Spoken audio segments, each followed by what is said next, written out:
नमस्कार मेरे प्रियजनों, मित्रों, पुनः आपको नमस्कार। आज मिथुन लग्न के 12वें भाव में सूर्य का प्रभाव। पिछले दिनों मेष लग्न और वृषभ लग्न में सूर्य का प्रभाव बता चुका हूं। आज मिथुन लग्न में 12 भाव हैं। 12वें भाव में सूर्य क्या क्या प्रभाव देंगे ये बताने जा रहा हूं।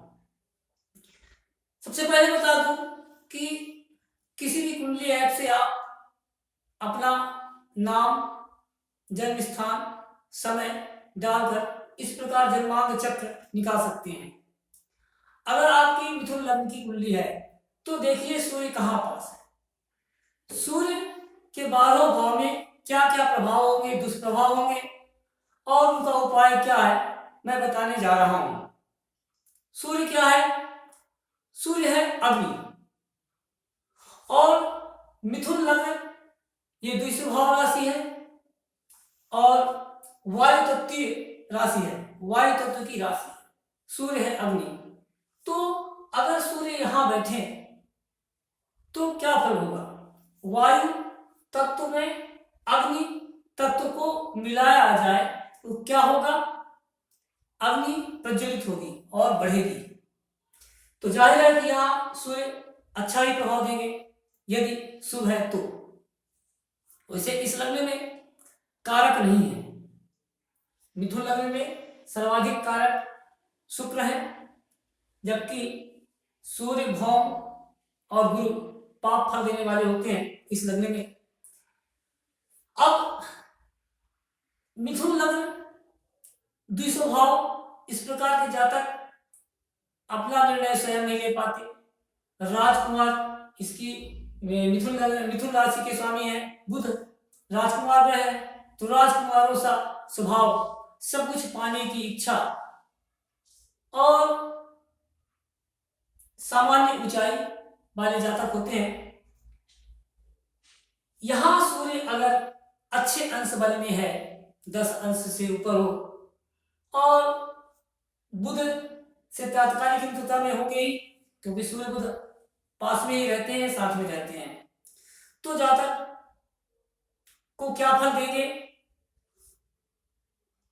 जातक तेजस्वी होगा, क्रोधी होगा, स्वाभिमानी होगा, राजा की तरह जीवन जीने वाला होगा, सभी सुखों को प्राप्त करने वाला होगा, हर प्रकार से लाभ, पिता का स्नेह पाने वाला।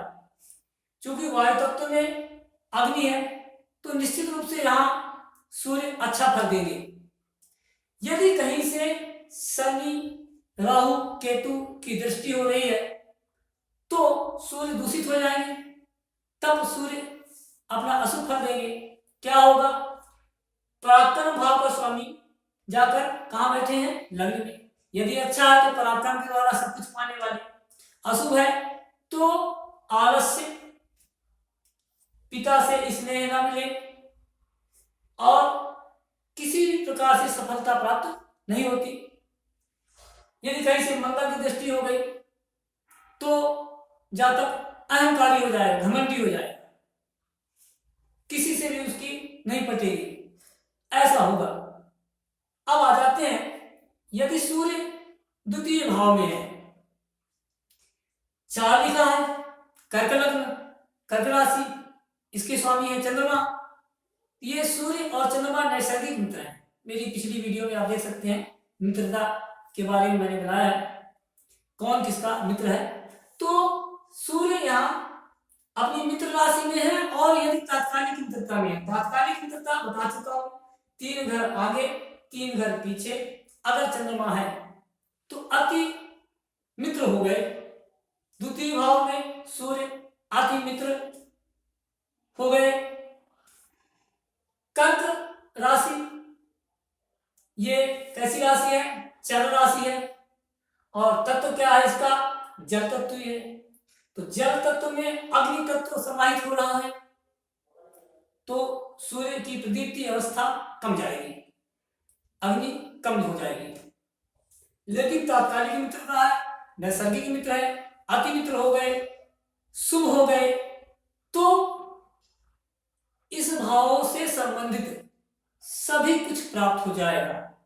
धन प्राप्त हो, परिवार में आपसी सामंजस्य अच्छा हो, परिवार के लोगों को सहायता प्राप्त हो, इनके द्वारा, जातक के द्वारा परिवार के सदस्यों की सहायता से उन्नति हो, वाणी मृदु हो। अब यही पास अगर सूर्य अशुभ हो जाए, कहीं से शनि राहु की दृष्टि हो, अंश बल में कमजोर हो जाए, तो ये दाहिनी आंख का भी घर है, आंख, ये दाहिनी आंख, ये बाईं आंख, अब ये कमजोर हो गए तो जातक की दाहिनी आंख में समस्या हो जाए, वाणी कठोर, परिवार में किसी से ना पटे, धन का अपव्यय, गलत मार्ग में धन का व्यय हो जाएगा। यदि सूर्य यहां अशुभ होता है तो क्या करें? सूर्य की आराधना करें। यहां पर सूर्य की रत्न पहनने की जरूरत नहीं है, लगभग कहीं नहीं, इस लग्न में सूर्य कारक नहीं है और शुभ फल देने वाले भी नहीं है, इसलिए रत्न तो बिल्कुल धारण न करें। आराधना करें, सूर्य को जल दें, आदित्य हृदय स्तोत्र का पाठ करें। अब आ जाइए तृतीय भाव, ये स्वयं की राशि है इनकी और अग्नि तत्व की राशि है, अग्नि तत्व के सूर्य हैं, तृतीय भाव पराक्रम का है, तो पराक्रम, साहसी, यहां जातक, यहां से सूर्य की दृष्टि भाग्य भाव में पड़ रही है। अपने साहस, अपने पराक्रम के द्वारा भाग्य को चमकाएंगे और भाग्य का पूरा सुख प्राप्त करेंगे। पराक्रम के द्वारा सब कुछ हासिल कर सकते हैं। अब यहां अगर सूर्य अशुभ होते हैं, कहीं से शनि राहु की दृष्टि हो रही है, अंश बल में कमजोर है, तो क्या होगा? आलसी हो जाएगी जातक और भाग्य का साथ प्राप्त नहीं होगा, भाग्यहीन हो जाएंगे। यदि अशुभ होते हैं तो क्या करें? सूर्य को जल दें, आदित्य हृदय स्तोत्र पढ़ें और बंदरों को, लाल मुंह के बंदरों को चना और गुड़ खाएं, तो सूर्य में सुविधा आ जाएगी। अब आ जाइए चतुर्थ भाव, कन्या राशि, कन्या लग्न। अब यहां ये भूमि तत्व है, सूर्य है अग्नि, तो अग्नि और भूमि का सामंजस्य ठीक है। राशि ये द्विस्वभाव राशि है, ये भी द्विस्वभाव राशि थी, तो यहां सूर्य जब आएंगे तो क्या करेंगे? यदि सूर्य यहां शुभ होते हैं तो क्या होगा? माता का स्नेह प्राप्त हो, पिता का स्नेह प्राप्त होगा और धन संपत्ति प्राप्त होगी, सरकारी नौकरी प्राप्त होगी, राजनीति में सफलता प्राप्त होगी। यदि सूर्य यहां शुभ है तो अच्छे अंश बल में है, तात्कालिक मित्रता में होंगे ही, क्योंकि कन्या राशि के स्वामी बुध है, बुध साथ में या अदर बदल होंगे। अब यहां सूर्य यदि अशुभ होते हैं किसी कारणवश, शनि की दृष्टि, राहु की दृष्टि, केतु की दृष्टि, तो क्या होगा? भाई से शत्रुता, माता को कष्ट, पिता से स्नेह प्राप्त ना हो, सरकारी नौकरी में दिक्कत, मित्रों के द्वारा छल किया जा सकता है। मित्र ऐसे जातक को छल कपट करेंगे। अब यहां सूर्य यदि अशुभ है और ये फल प्राप्त हो रहा है तो क्या करें? सूर्य की आराधना करें, बस सूर्य की आराधना करने से ही सफलता प्राप्त हो सकती है। अब आ जाइए पंचम भाव, पंचम भाव में तुला राशि, तुला लग्न। अब यहां सूर्य नीच के हो जाते हैं, 10 अंश तक है अगर तो परम नीच के हो जाएंगे और काल पुरुष की कुंडली में यद्यपि पांचवा घर सूर्य का है, तो सूर्य का घर है लेकिन नीच की राशि में है, तो क्या करेंगे?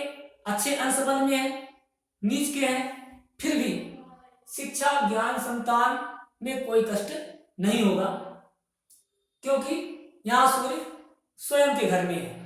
काल पुरुष की कुंडली में पंचम घर उनका खुद का कहलाता है।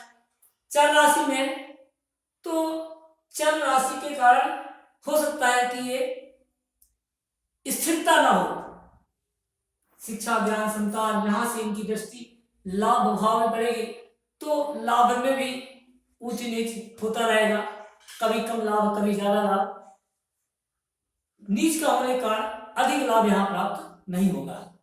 किंतु अगर ये एक तो शुक्र की राशि है, शत्रु राशि में तात्कालिक मित्रता में नहीं है, अति शत्रु हो गए, कहीं से शनि राहु की दृष्टि पड़ रही है और अधिक अशुभ हो गए, तो फिर बड़ी दिक्कत, फिर यहाँ ज्ञान में कमी, शिक्षा में कमी, संतान प्राप्ति में कमी, विवाह में विलंब, अनेक कष्ट दे सकते हैं। क्या करें? निश्चित रूप से यहां सूर्य के होने पर, चूंकि ये वायु तत्व की राशि कहलाई, वायु तत्व अग्नि तत्व, तो सूर्य को बल मिलेगा यहाँ, वायु तत्व और ये अग्नि तत्व है, तो निश्चित रूप से सूर्य प्रदीप्त होंगे, जलेंगे, सूर्य को बल मिलेगा। अगर मित्र तात्कालिक मित्रता में है तो समभावस्थ हो जाएंगे, तो लाभ तो करेंगे, और अगर तात्कालिक शत्रु में है और पहले से ही नैसर्गिक शत्रु है तो अति शत्रु हो गए, नीच के भी हो गए, तब दिक्कत जाएगी। यहां सूर्य की आराधना अवश्य करें, सूर्य की आराधना से ही इनका कुछ फल प्राप्त हो सकता है।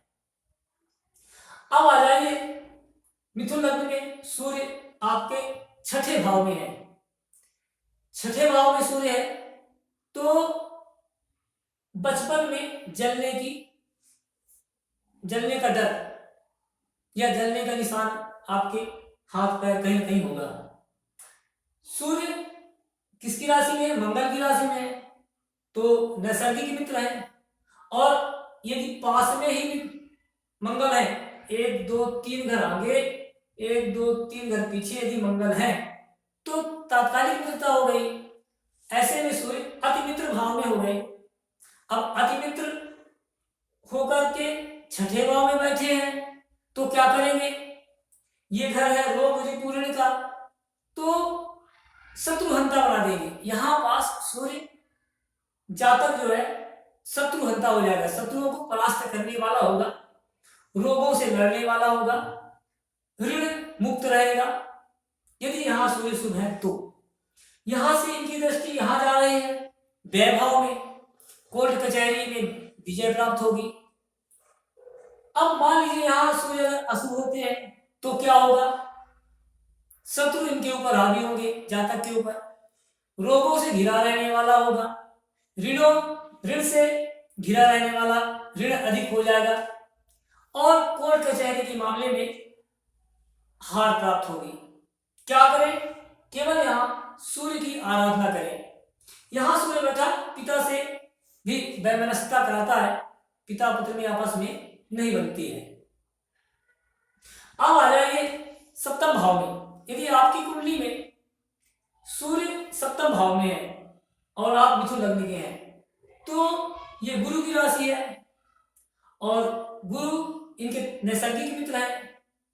यदि तात्कालिक मित्रता में है तो अति मित्र हो गए। अति मित्र होकर सूर्य सप्तम भाव में क्या करेंगे? सप्तम भाव पत्नी का भाव है, जीवन साथी का भाव है, पति का भाव है। अब यदि यहां किसी जातक की कुंडली में है तो उसकी पत्नी गुस्से होगी, क्योंकि ये वायु तत्व की राशि है, ये अग्नि तत्व सूर्य है, तो वायु अग्नि को और प्रदीप्त करेगी, गुस्सा को और ज्यादा बढ़ाए।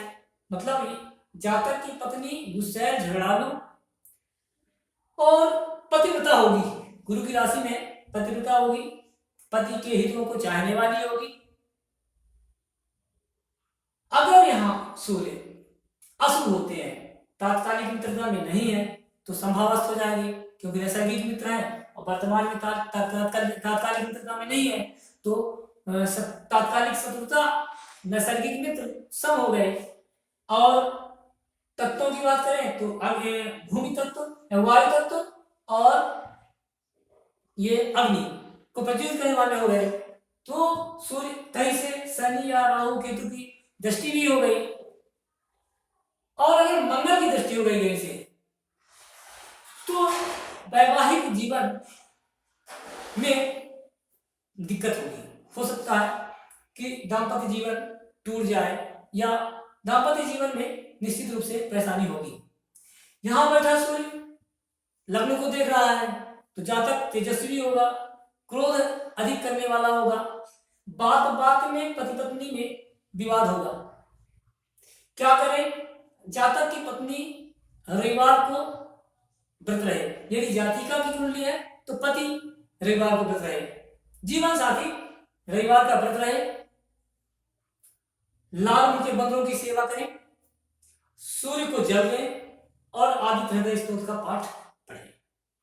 अब आ जाइए, सूर्य यदि अष्टम भाव में है, मकर राशि, ये शनि की राशि है, नैसर्गिक शत्रु है ये, और यदि 3 घर आगे 3 घर पीछे तात्कालिक मित्रता में शनि नहीं है तो अति शत्रु हो जाएंगे, और अति शत्रु होने पर यहाँ सूर्य अशुभ हो जाएंगे, क्योंकि ये चल राशि है, चलने वाला, स्थिर नहीं, तो चल राशि हो गई, और भूमि तत्व है, सूर्य अग्नि तत्व है, तो यहां पर सूर्य के आने से क्या होगा? जातक यहां से दृष्टि जाएगी कहां? तृतीय भाव में, तो निश्चित रूप से धन का अपव्यय होगा, व्यर्थ में व्यय होगा, खराब रास्ते में धन का व्यय होने लगेगा, और वाणी में कठोरता आएगी, पिता से स्नेह ना होगा, और कुटुंब में सबसे लड़ाई झगड़ा करने वाला ये जातक जाति का हो सकते हैं। क्या करें? यहां पर सूर्य के होने से सूर्य की केवल आराधना की जा सकती है बस। अब आ जाइए, यदि सूर्य एकादश भाव में नहीं 9 भाव में है, अभी अष्टम में थे, अब 9 भाव में, 9 भाव में भी ये कुंभ राशि शनि की राशि है, तो शनि की राशि में सूर्य का होना शत्रु राशि में है, तात्कालिक मित्रता में है भी, तो संभावस्थ हो जाएंगे। यद्यपि यहाँ सूर्य कारक होते हैं लग्न में, और 9 भाव में सूर्य कारक होते हैं, फल देने वाले होते हैं, अच्छा फल देने वाले होते हैं। यदि ये शत्रु भाव में, शत्रु राशि में है और शत्रु भाव में हो गए तब तो दिक्कत है। यदि तात्कालिक मित्रता में है शनि तो निश्चित रूप से ये भाग्य को प्रबल करेंगे, भाग्य को उज्जवल करेंगे, अच्छा भाग्यवान व्यक्ति होगा, जातक सरकारी नौकरी को प्राप्त करने वाला होगा, अपने पराक्रम, यहां से दृष्टि इनकी पराक्रम में जाएगी, पराक्रमी होगा, साहसी होगा, अपने साहस अपने पराक्रम से ही सब कुछ हासिल कर सकता है जातक। यहाँ पर सूर्य कारक है, निश्चित रूप से अच्छा फल देंगे तब जब शनि से तात्कालिक मित्रता में हो, क्योंकि ये शत्रु राशि में है, तात्कालिक मित्रता में होना अनिवार्य है, और कहीं से भी राहु केतु मंगल की दृष्टि ना पड़े। अब यदि यहां दूषित हो जाते हैं तो क्या होगा? भाग्यहीन हो जाएंगे, भाग्य का कोई भी फल प्राप्त नहीं होगा, जातक आलसी होगा, पराक्रम है, पराक्रम उल्टा, जातक आलसी है, क्या हो जाएगा? आलसी हो जाएगा, और आलसी हो जाएगा, साहस में कमी होगी, आंखों में दिक्कत हो सकती है, भाग्य का साथ प्राप्त न होगा, और किसी भी प्रकार की सफलता प्राप्त करने में कठिनाई जाएगी, राजकीय नुकसान हो सकता है। क्या करें? यहां बैठे सूर्य के लिए आराधना करें, और यहां बैठे सूर्य के लिए क्या कर सकते हैं? सूर्य को जल दें, आदित्य हृदय स्तोत्र का पाठ करें, तो भाग्य पराक्रमेश बैठे हैं भाग्य भाव में, तो निश्चित रूप से भाग्य साथ देना प्रारंभ कर देगा। अब आ जाइए, सूर्य यदि दशम भाव में आ जाते हैं तो वैसे दशम भाव में यहाँ कारक होते हैं तो यहाँ दिग्बली भी होते हैं। सूर्य यहाँ दिग्बली है, अच्छे अंश बल में है, और मीन राशि, तो मीन राशि के स्वामी गुरु नैसर्गिक मित्र, और यदि तात्कालिक मित्रता में है तो अति मित्र हो गए। अब अति मित्र होकर के दशम भाव में कारक होकर दिग्बली होकर सूर्य क्या करेंगे? जातक को सरकारी नौकरी प्राप्त होगी, राजनीति में सफलता प्राप्त होगी, पिता का स्नेह प्राप्त होगा, माता का सुख प्राप्त होगा, सब कुछ यहाँ प्राप्त हो सकता है जातक को। लेकिन यदि यहाँ बैठे सूर्य अशुभ हो जाते हैं तो क्या होगा? इसी का उल्टा, सरकारी नौकरी मिलने में दिक्कत, पिता के स्नेह में दिक्कत, माता को कष्ट, राजनीति में असफलता, सभी जगह से असफलता, पराक्रमेश दशम भाव में बैठ रहे हैं, पराक्रम से ही क्या करें? सूर्य को जल दें, आदित्य हृदय स्तोत्र का पाठ अवश्य पढ़ें, निश्चित रूप से सफलता प्राप्त होगी। अब आ जाइए एकादश भाव, 11वें भाव में सूर्य बैठ रहे हैं। यहां मेष राशि है, यहां पर सूर्य उच्च के हो जाते हैं, 10 अंश तक परमोच्च के होंगे। और वैसे भी मैं पहले भी मेष राशि में बताया कि अगर सूर्य यहां है तो जातक को धन की कमी तो हो ही नहीं सकती, जातक धनाढ्य होगा, धन का आवागमन बना रहेगा, जितना व्यय होगा उससे ज्यादा ही धन आएगा, धन की कमी किसी प्रकार से नहीं होगी। जातक के 3 पुत्रों की संभावना है, 3 पुत्र होंगे। और यहां से सूर्य की दृष्टि पंचम भाव में पड़ रही है, सो शिक्षा, ज्ञान, संतान सब में वृद्धि, अच्छी शिक्षा होगी, अच्छे संतान होंगे, संतान से जातक को लाभ होगा और जातक को किसी भी प्रकार से धन की कमी आजीवन नहीं होगी, किसी भी प्रकार कभी भी। यहां पर सूर्य एक काम और करते हैं, जातक सयाने में भी सयान नहीं दिखता, वृद्ध होने पर ही वृद्ध नहीं दिखता, स्ट्रेट रहता है हमेशा सीधा, उसकी कमर झुकती नहीं।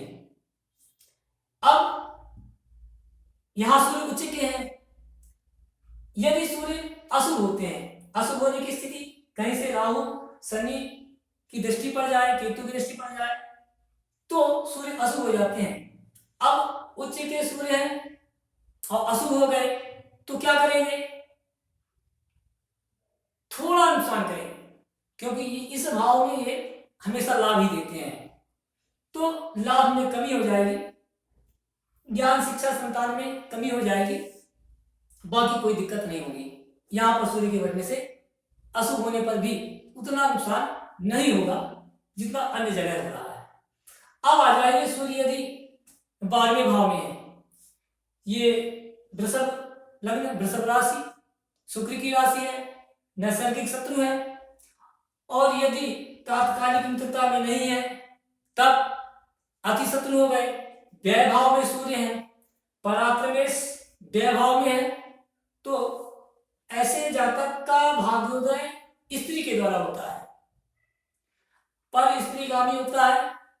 और यदि तात्कालिक मित्रता में है, शुक्र से अच्छे संबंध है यहाँ, तब तो जातक कोर्ट कचहरी में के मामलों में विजय प्राप्त करेगा और शत्रुहंता होगा, रोगों से दूर रहने वाला होगा, रोग इसको अधिक नहीं होंगे, ऋण अधिक नहीं होगा।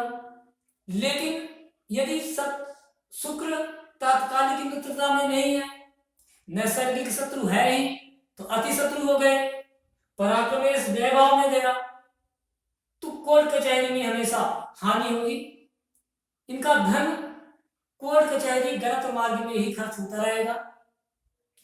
यहां से देखेंगे, यहां तो इनको रोग सदैव घिरे रहेंगे, शत्रु के द्वारा हारने वाला होगा, जातक को हर प्रकार से यहाँ नुकसान है। यदि सूर्य अशुभ होते हैं, यहां पर सूर्य का शुभ होना अनिवार्य, क्योंकि शत्रु राशि में है।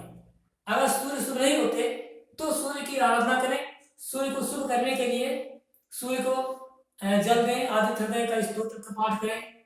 और यहां पर सूर्य के होने से क्या करें? बंदरों को चना खिलाएं